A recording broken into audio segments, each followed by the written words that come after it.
Good morning, everyone. Thank you for joining us for San Diego School Counselor Con, Day 1. I am Ann Worrell from SDCUE, and I'm your room moderator today. For today's session, we ask that attendees keep themselves muted unless asked otherwise during the presentation. However, you are invited to use the chat to ask questions during the session, and then I will let Erica and Nancy know what those questions are as they come up.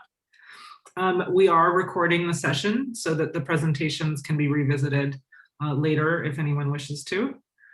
And now I'd like to introduce Erica Yee, a school counselor in San Marcos Unified School District, and Nancy Licona. And they are, Nancy is from the Vista Unified School District. She is also a counselor. And they are presenting Spice It Up, Self-Care for School Counselors. Nancy and Erica. Thank you, Anne. Thank you, Welcome, Anne. everyone. Thank you so much for joining us this morning. The first session was so inspirational, so it definitely has us pumped up. And we're going to continue that conversation about self-care today, and hopefully all of you will walk away with a list of strategies to use, but then also a really easy to use tool that you can use with other staff and with students. So to reintroduce myself, my name is Nancy Licona, and I've been in the Vista Unified School District for 6 years, and I've been at Roosevelt Middle School. Good morning, everyone. Thank you so much for attending our session. My name is Erica Yee. I'm a high school counselor in the San Marcos Unified School District. This is my 6th year as a high school counselor. And I'm also department chair of counseling. I've been doing that for 3 years. The last 2 years, I actually co-led. And this year I am running department chair solo. So it's been a great experience working in the San Marcos Unified School District. All right, so we truly appreciate you taking the time out of your busy day to attend our session. We know you have a million and one things on your plate, especially as we get closer to just the start of the new year, new semester, all of that. In an effort for you to gain the full experience of what the session has to offer, we would like to take this time to empty our cups and help you guys empty your cups, and then really put ourselves in the here and now so that we can focus on this session.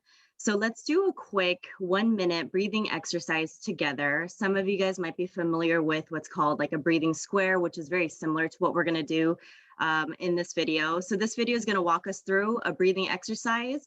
You're going to inhale, hold, exhale, hold that, and then we're going to do that a few times.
All right.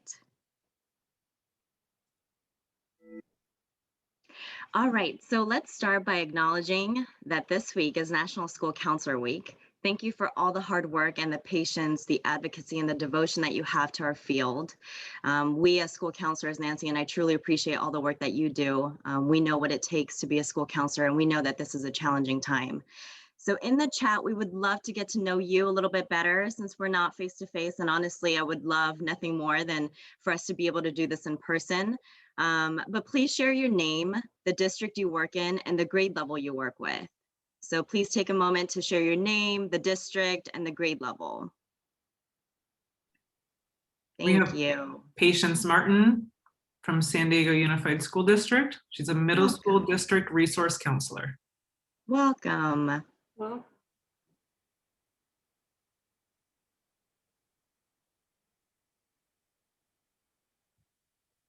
We welcome Irene Ortega, also from Sandy Unified School District. She's a middle school counselor. Awesome. Yeah, middle Welcome. And Lori Compton from Grossmont Union High School District. She's a high school counselor and a department chair. Ooh. And Carla Ureno from Fallbrook Union Elementary School District, and she's an elementary school counselor. And Tracy Leota from Grossmont District. She's a high school counselor. Awesome. Welcome.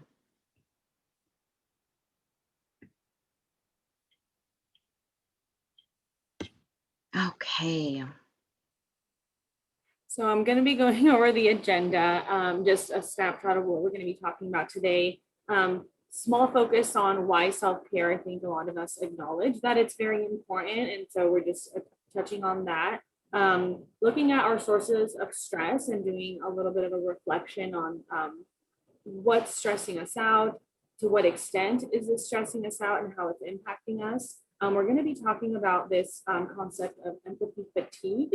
And the ethical responsibility that we have to ourselves and to our colleagues and our students when we are not taking care of ourselves and our self-care. And at the end, we're going to wrap it up with our Spice It Up activity that we modified from an activity that we gathered from one of my coworkers who shared this with us. And we modified it so that it's easy to use with students and other adults.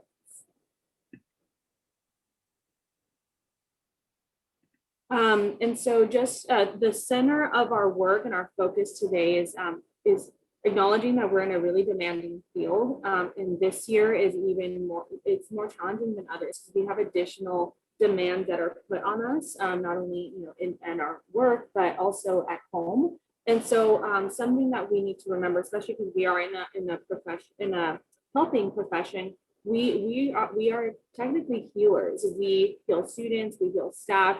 Even if it's not medically, right? Like we're not doctors, but we are emotional healers. And so in traditional American teaching, it is said that each time you heal someone, you give away a little piece of yourself until at some point you require your own healing. And so that's something that we need to pay attention to, is how much we're giving, and are we then healing ourselves and refueling ourselves. Okay, so originally we had planned for 4 per breakout room, but I'm thinking, and do you think about 2 people per breakout room would be good? I can do that. Give me just Okay. 1 minute to put that together. Thank you. So let's go ahead. Let me explain what we're going to do. So we're going to be in breakout rooms of about 2 people. We're going to do a quick activity centered around this question of what are some of the things that you're currently doing in and outside of the office when it comes to self-care. So we would love to hear what you're already doing, because some of you guys, I'm sure, are already practicing some care, some self-care, some level of self-care, right? So we have our own ideas, whether it's small, big, things that take a little bit more time, or things that are super quick that you can do in the office. We would love to hear some of those ideas. So in your breakout rooms, if you can share that with your colleague, we will come back to this main room and see what we learned from each other. So Great. We'll go ahead and put you guys in breakout rooms, and thank you for sharing in advance.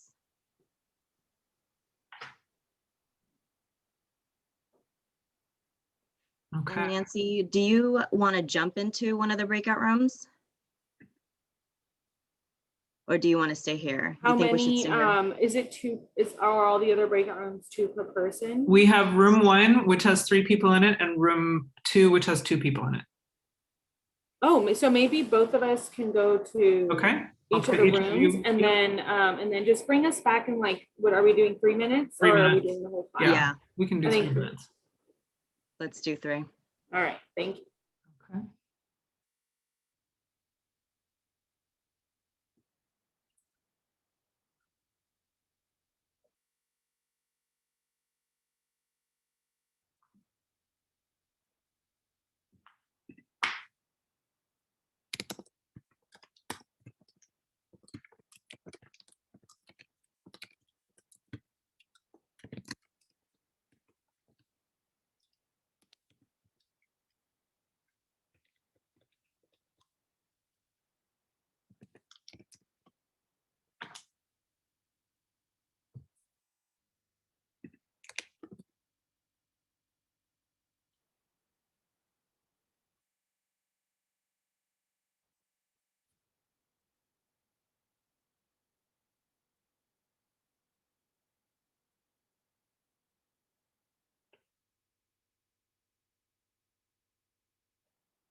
Welcome back, everyone. The time seemed a lot shorter than I anticipated, so I'm sorry we didn't get to really wrap up in my group. But Erica, can you put the slides back up? Yes. Is it unsharing it again? Yeah. Okay. But it's interesting because is everyone working from home? At least everyone in my group except for me is working from home. No, you're not working from home, Carla. No, we've been in person since like August, and as of last week, our K through 3 is there every single day. Oh wow. Wow. Yeah. Mm. So So SelfCare is it's, going to probably look a little different for you. Yeah. yeah, we have 6 classes out right now due to like quarantine. So Wow. it's a lot. How many, can I ask how many classes you guys have total? Like what percentage is those 6 classes? We have 20 classes. Oh my gosh. Wow.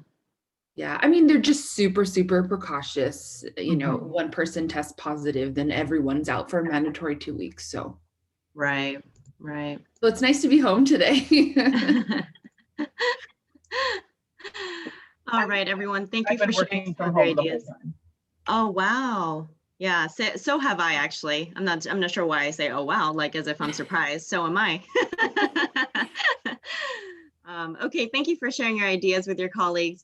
Anything that came up that you would like to share that you thought, oh, that's a good idea. I would love to incorporate that in my routine.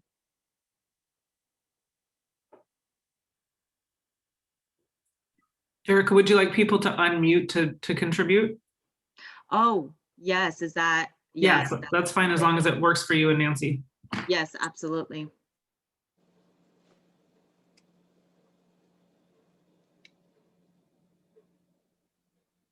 Oh, I'll share quick what I've been doing since I've been working from home. I was telling the group that prior to COVID, my husband is a musician and he plays out in the community a lot. So I was never home. I would go to work, come home, change my clothes, go out again.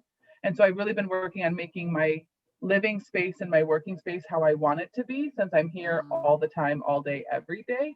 And I've started decorating and doing those things to make it feel like a place that I want to spend all of my time. I'm hoping that when COVID is over, my life can go a little bit back to normal and I can still enjoy it. yeah. But just taking a lot of time to think about what I want my space to look like, because my space is what impacts my energy, which impacts how I feel about everything. So Absolutely. Thank you so much for sharing that. Yes, you're absolutely right. And I love your virtual background. It's great. oh yes, we made that our district. I'm part of the district counseling team, and we made it for school counseling week.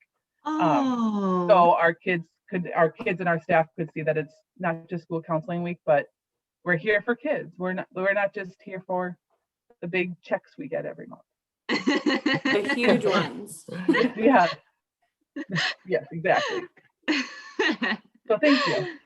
That's awesome. Well, that looks great. I love that. Okay. So let me click off this and we're going to go here. Okay. So let's talk about why self-care. Why is self-care necessary? Of course, you attending the session means that you care about self-care. You want to learn more about it. I think the first session that we attended did a really, really good job. I mean, they really hit home on that why self-care aspect of it. But we wanted to really talk about some of the impacts that it has if we don't take care of ourselves.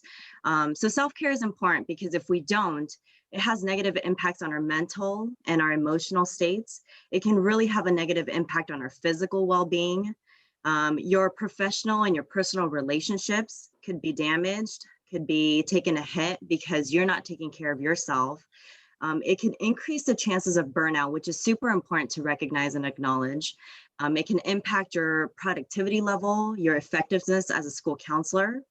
And then really now more than ever, this last point here, number 6, is something that one of our attendees just talked about, which is now more than ever as a result of the pandemic, that boundary that used to separate our work and our home life is blurred, right? Many of us are working from home and it's harder to disconnect from emails or responsibilities and meetings.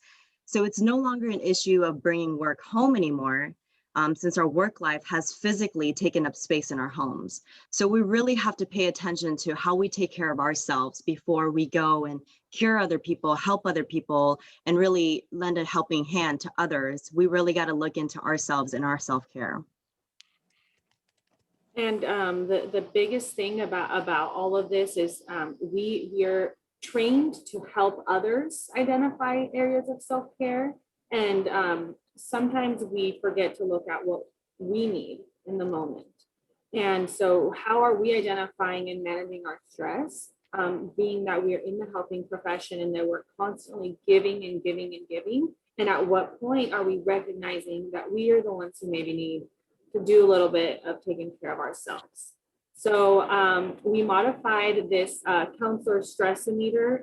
It's supposed to be just a regular one that you use with students, but we modified it for counselors because I think something that happens is that we're just going living our day-to-day, and we are not really having that self-reflection daily and checking our stress levels. So for example, it's normal to live in a situation where we have some level of stress, right? Being in the green where we have a little bit of the stress, but we have control over those tasks.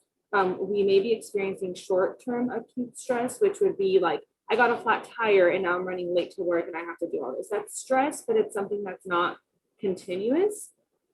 So it's something that's manageable and that you feel like you can manage on your own. So that would be functioning in the green, like that would be like a low level of stress.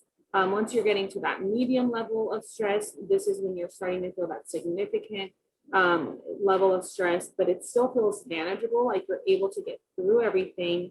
But you're noticing that it's really picking up a notch. Maybe you have more deadlines, more things happening at once. And during this time, you still have the ability to prioritize and compartmentalize. I'm very bad at pronouncing that word.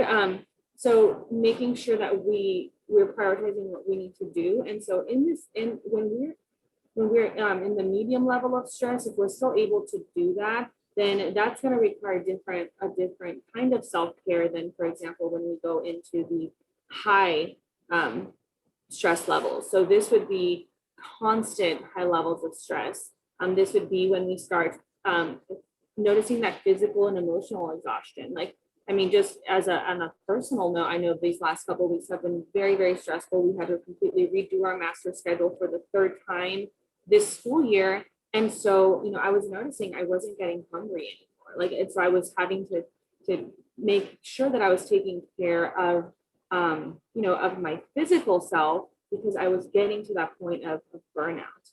And then something else to keep in mind is are we having that negative attitude toward work and what we have to do? Are we having a more pessimistic outlook? Do we have trouble feeling hopeful? So, a challenge that I'd like to give all of you is we did provide this in the handout. And so if you can just print this and just have it, next to your office, you can check yourself every day, and if you start seeing that your levels are rising and you have continuous stress throughout the week and you're hitting that red, then that's going to require way different levels of self-care than you would need maybe when you're functioning at the lower levels. So the printouts, I believe you can access them in the scheduling app. Mm-hmm. And then if we also can share them out as well. We'll share our email at the end. Okay, so this is just something that we wanted to look at. Awesome. So let's do another mini activity. So we're going to do what's called a waterfall activity. And some of you guys may have heard of this, but it's a technique where all of us get to see the responses at the same time. Okay. So hold your good responses. So what's going to happen is in the next 4 slides, you're going to be posed a scenario. So you're going to have a scenario in front of you, just like this one. In the middle of the slide, you have a scenario. So there's going to be 4 of them that come up. So you're going to read the scenario and you're going to rate the level of stress the situation would give you. Okay, so in your chat boxes, you're going to put in either low, medium, or high, but not yet. So you're going to read the scenario, think of it. Would this give you a low, medium, or high level of stress?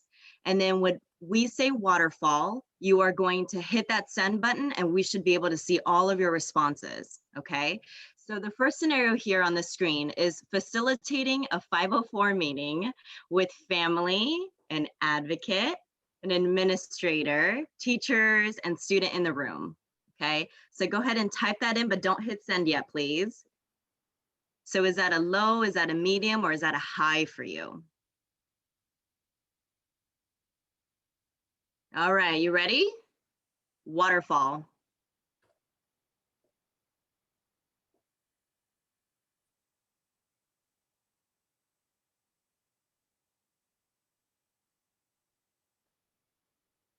I'm seeing a range, definitely. Yes, absolutely. That's awesome. I love the smiley face.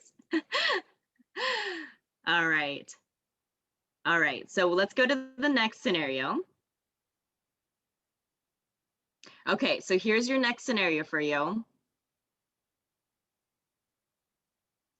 All right, so presenting at an all staff meeting. What is that for you? Is that a low? Is that a medium? Is that a high? And don't send it yet, please. Low, medium, or high? All right, waterfall.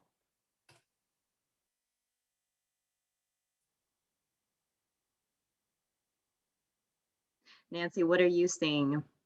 Yeah, I'm also seeing it. It's a range. Yeah. Yeah.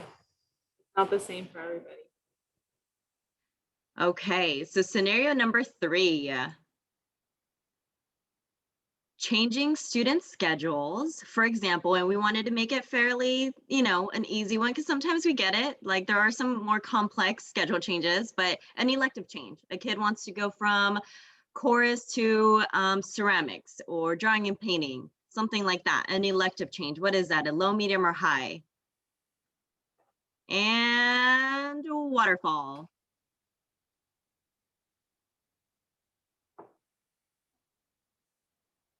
Oh, I think almost everyone said low or not applicable because we have some elementary schools. Okay. Okay. All right. And here is your last one. Having to assess a student with suicide ideation. Okay, suicide ideation. So low, medium, or high for you? Ready, set, waterfall.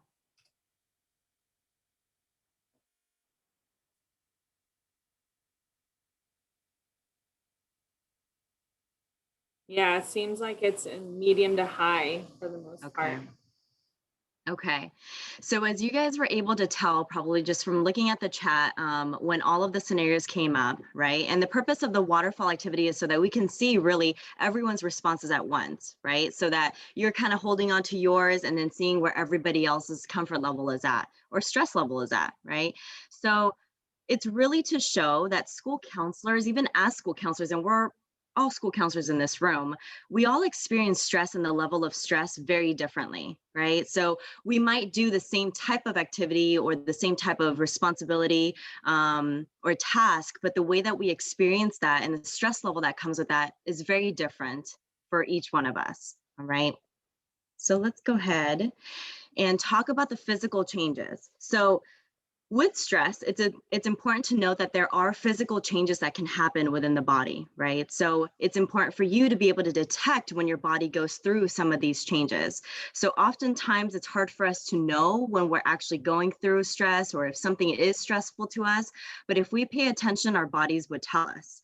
So some of the physical changes that you may notice when you are experiencing stress is some of the ones that we listed on here, and it's not meant to be an exhaustive list.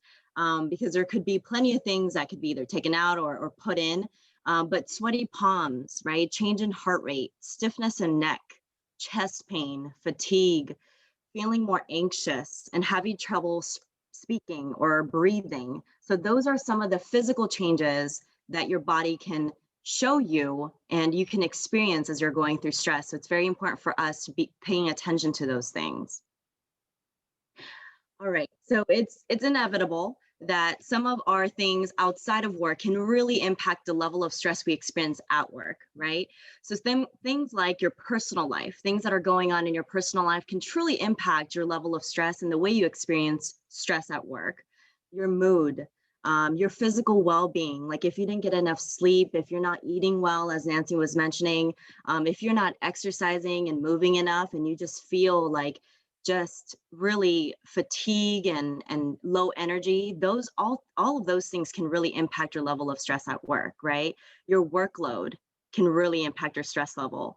And then these last three are really true, especially during this time with the pandemic and everything that's going on around our world. So systemic changes. So the ongoing health and safety protocol changes that the county is putting out, right? District changes that are made that really impact the school counselor's job. The pandemic that we are currently in, right? I mean, it's been almost a year now. It's definitely a year, but it's been almost a year since schools have shut down. So this has all been impacting our level of stress. World events for sure, and then even things that are going on in our nation, right? Things that happen at the US Capitol, all the trauma and the suffering that our Black community is going through, right? So all of these things really impact our students, and they really impact us and the level of stress that we experience at work.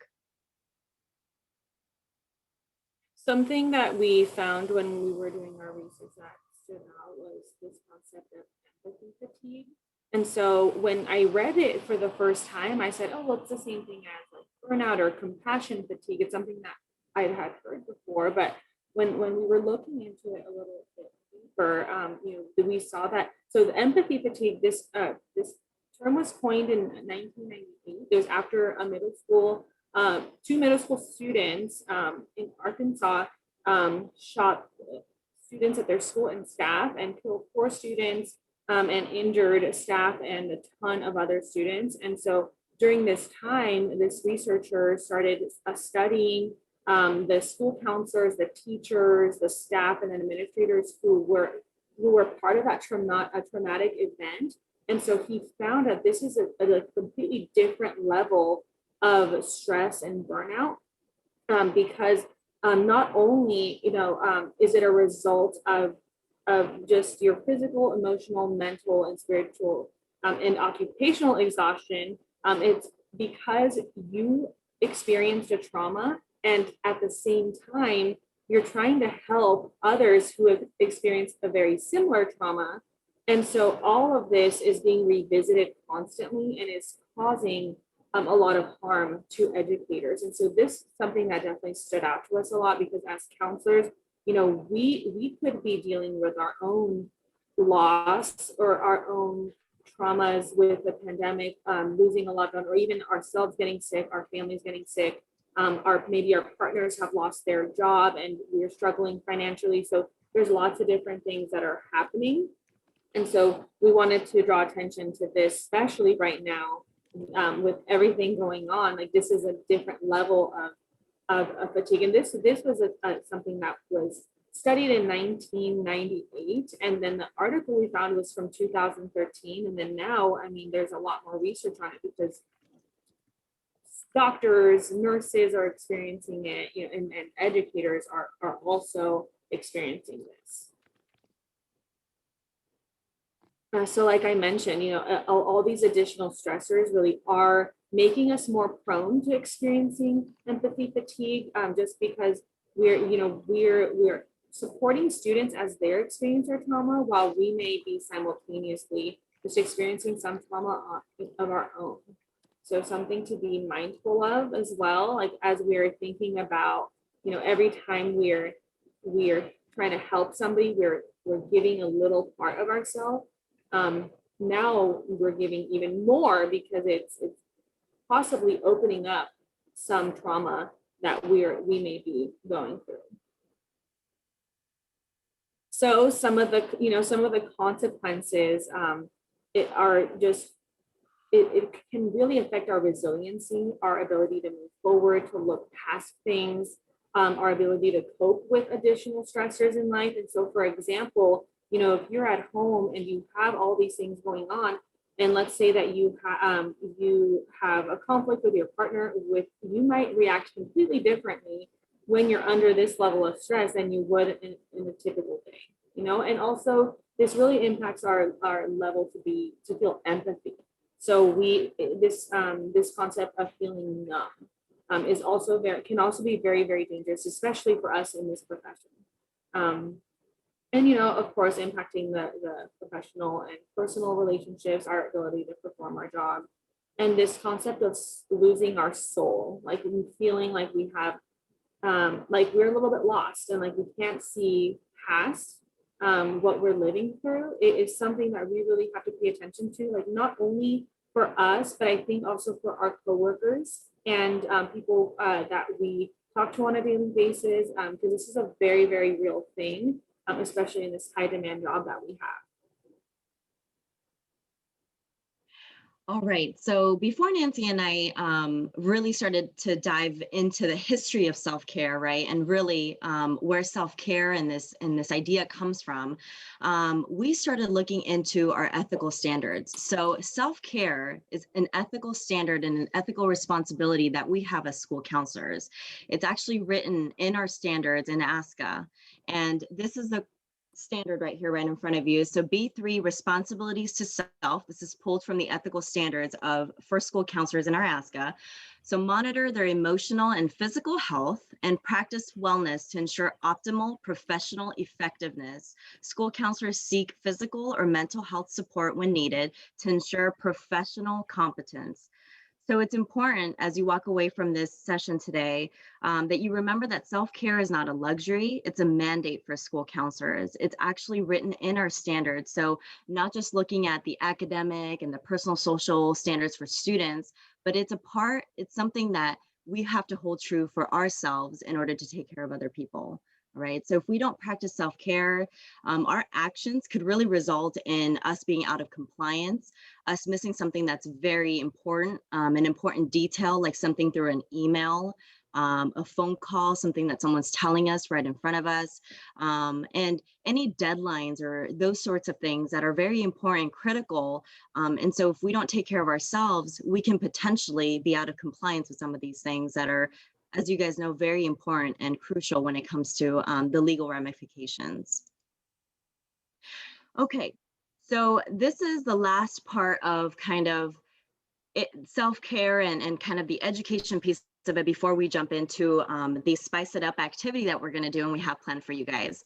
So again, as we really mentioned at the beginning in our agenda, it's an ethical responsibility to you, to the colleagues around you, be that your teachers, your other staff members, your other fellow counselors, and your students, right?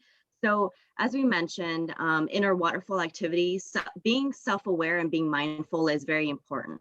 We need to be able to identify our different sources of stress, our levels of stress, detect the changes, the physical changes that we talked about in our bodies, to be able to proactively implement some self-care routines into our day in and outside of the office.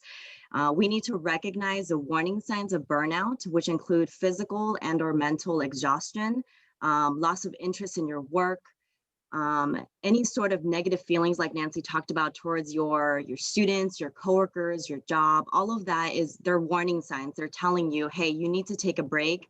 Not being able to be sympathetic or empathetic with students anymore, and your colleagues around you and the stories that they share is really important. That's when you have to recognize, okay, I'm reaching that level of burnout. I need to take a break for myself and then for the people around me. So it's really, it's being able to detect warning signs in other colleagues and yourself and the students around you, and to really do frequent check-ins with each other, right? How are you doing? How's it going? What did you do today for self-care, right? Have you taken a walk? Have you taken a break?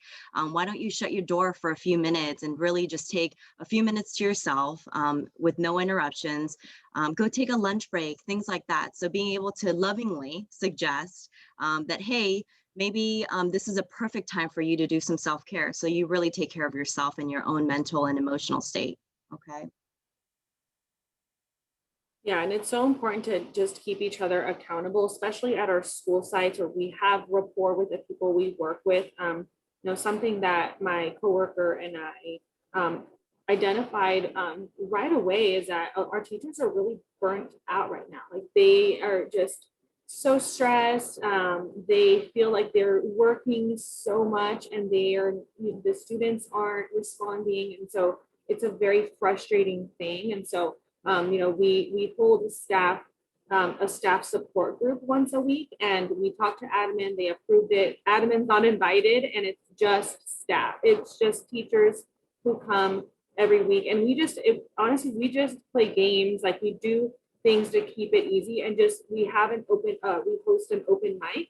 So at the very end of it, we have time for teachers just to share any questions, any reactions to anything going on, like any kind of venting that wants to happen. We have created that space just because, we are out there helping students, but right now we also have to acknowledge that our colleagues probably also need that support as well. So that is something that my coworker and I are doing. So if you want to reach out, if you have any questions about that, I'd be happy to help you.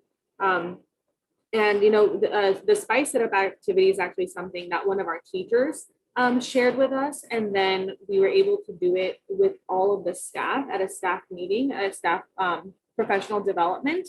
And so it's a self-care strategy that can be used with adults and with students. And really it encourages some self-reflection, because I think the most important thing is that we realize that self-care is going to look different at the different levels of stress we have. And we have to look at our self-care holistically, so if my emotional self needs some healing, going out and playing soccer might not help me to heal that emotional need that I have. So this reflection will help us look at the different areas and find balance so that we target self-care, in our social life, in our physical life, intellectual life, creative side, and emotionally. So this activity will also teach other staff and students that there are different areas in our life that we have to pay attention to as well.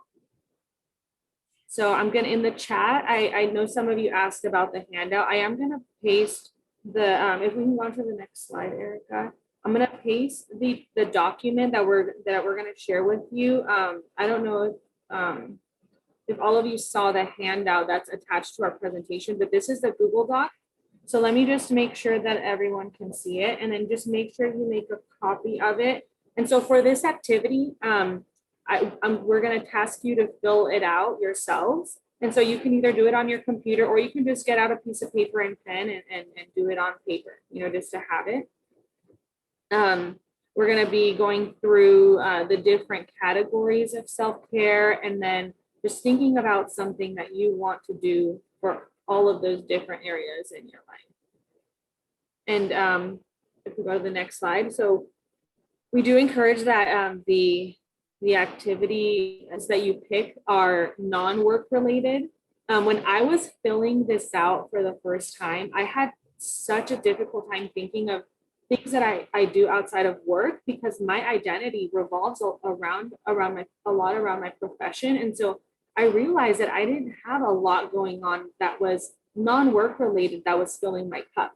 So it was very interesting. It was eye-opening for me, at least.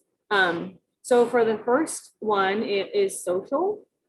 So some socialization is super, super important, especially right now. I know we can't socialize as broadly as we used to, but whether it's socializing with others or in person, outdoors, going on a hike, virtually, just sending a text message, having a Zoom hangout with friends, just a time to connect with others.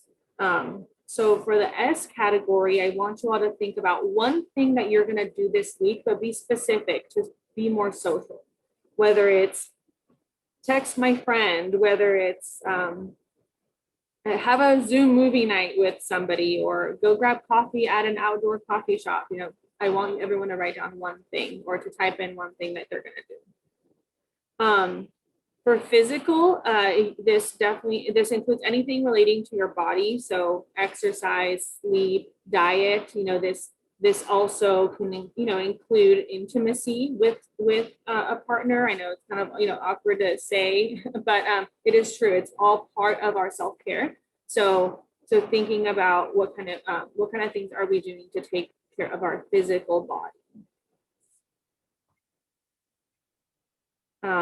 And then the I stands for intellectual. So how are we stimulating our intellectual selves by exercising our brain muscles? So this can be like learning about a new topic, watching a documentary that is interesting, having a dialogue with someone you care about, or a debate about something, reading, learning something new, taking a class that's not related to work, but something that's different, that is still working your brain, and it's not filling your brain with more work-related things.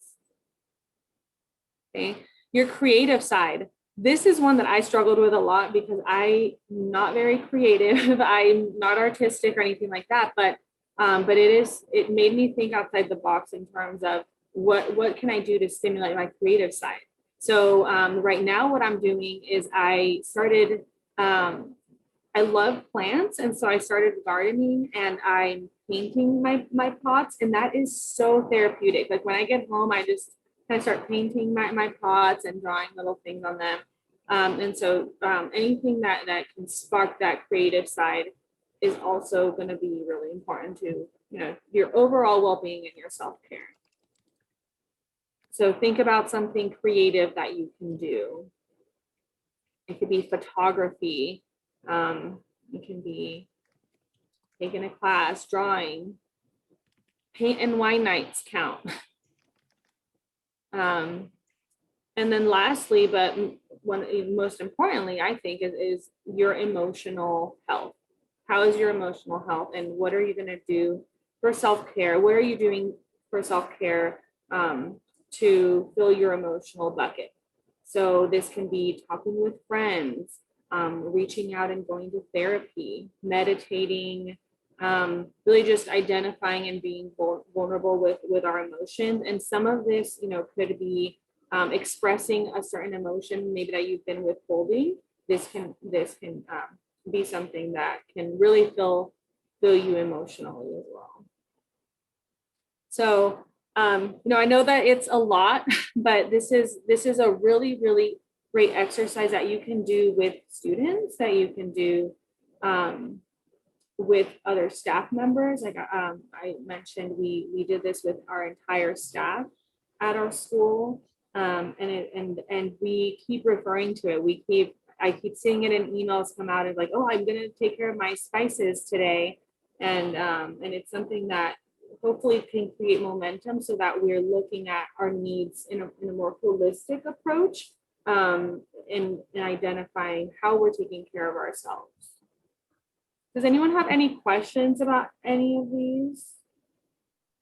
And we just wanted to say that we recognize that some of the categories could overlap, right? There could be something that you put in one category that could be like a social and a creative side or something like that, right? But the idea is for you to at least put one idea in each one of these boxes so that you can either refer to them, or you can really start thinking about, what do I do to take care of myself in that social setting? What do I do to take care of myself in that physical setting? So it is being intentional, so that we have this fulfillment when it comes to self-care. And it's not just the same thing that you do all of the time. And if that works for you, great, but being able to implement one more thing that's different, that satisfy a different cup, right? So those are some of the things that we want you to start thinking about and do in and outside of the office. And we have about 2 minutes left with you guys before we do evaluations and questions. But if you guys have any questions right now, please feel free to unmute yourself and ask away.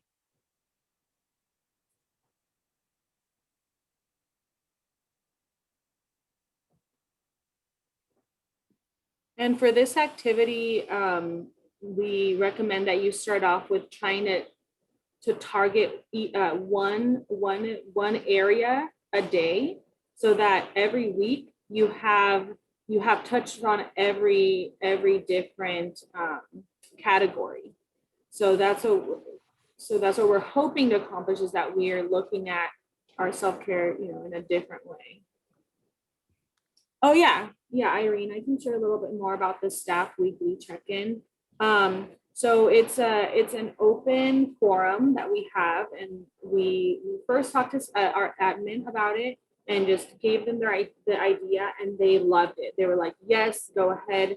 And we did warn them that we were not gonna, it wasn't gonna be open to them, you know, and it was something that they received well, and they understood why maybe it would be different if admin was there. But we host it every Wednesday, so we're gonna have one today, and it's we host it right after school for 30 minutes.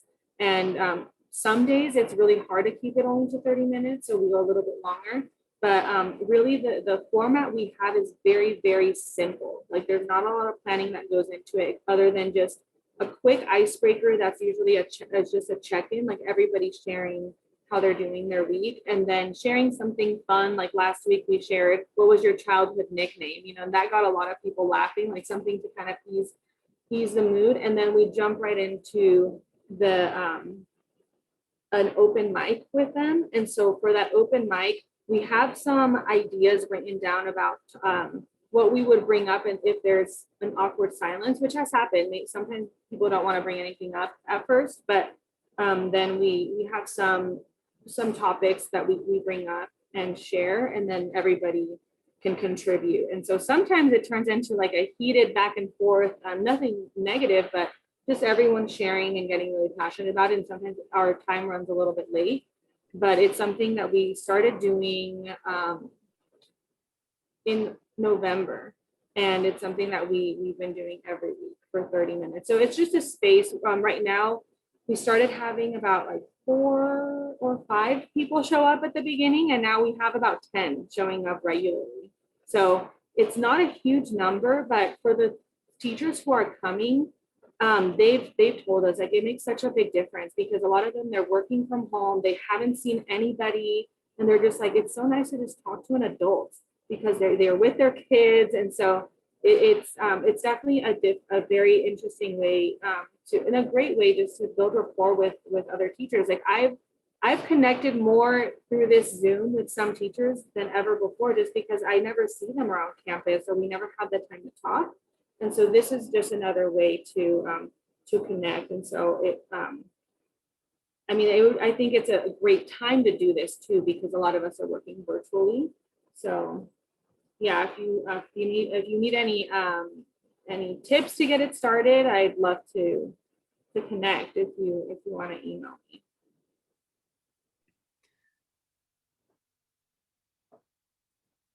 Any other questions before we close? Some really terrific suggestions from Nancy and Erica. I really appreciate that the two of them advocate that counselors give themselves permission for self-care. I think that's a sticking point for a lot of people. And I also appreciate that you presented some very usable, accessible tools and activities for people to be able to engage in that work. So thank you so much for that. I'm going to add the session evaluation link here, and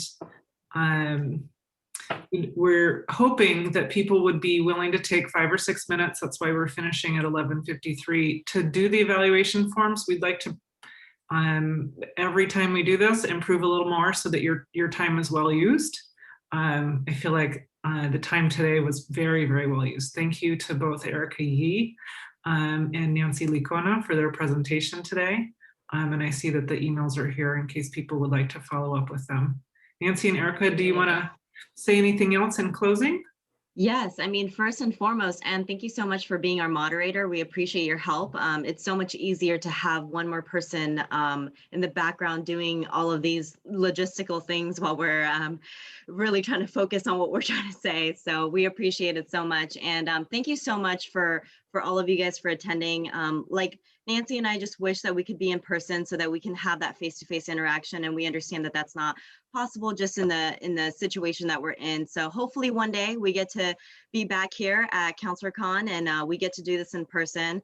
But really until then, we just really want you guys to take care of yourselves. Like Anne just reiterated, it is important for you to take a break. It is important for you to take care of yourselves, whether it's a few minutes or an hour for lunch, whatever that is, whatever makes sense in your life, in your work life.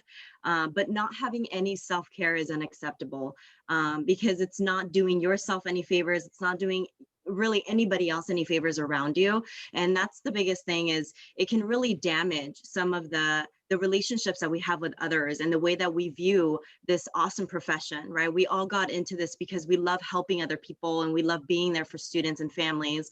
But none of that could be possible unless we take care of ourselves first, right? We got to fill our cups first.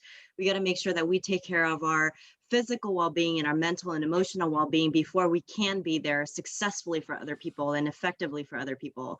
So if anything you get out of this presentation today, we do hope that this is your permission, right? This is your moment to be able to say, hey, you know what? I'm not going to take that extra responsibility. Or, hey, you know what? I do need to block off, like I do personally, have 30 minutes blocked off every single day for lunch. Because can I just eat, right? Can we just eat lunch? So block it off on your calendars. That's the most important thing. That's how I get my stuff done for work. That's how I'm going to get my self-care done for that day, right? So just take that time, take that permission, whatever it is you walk away with, you can and you should take care of yourselves, okay? We hope you have a great day and a great conference. Hope you are continue to be pumped up from the first session and the second session that you are with us today. And we hope to see you guys soon. Reach out to us if you have any other questions or if you need any other resources. Thank you. And don't forget to spice it up.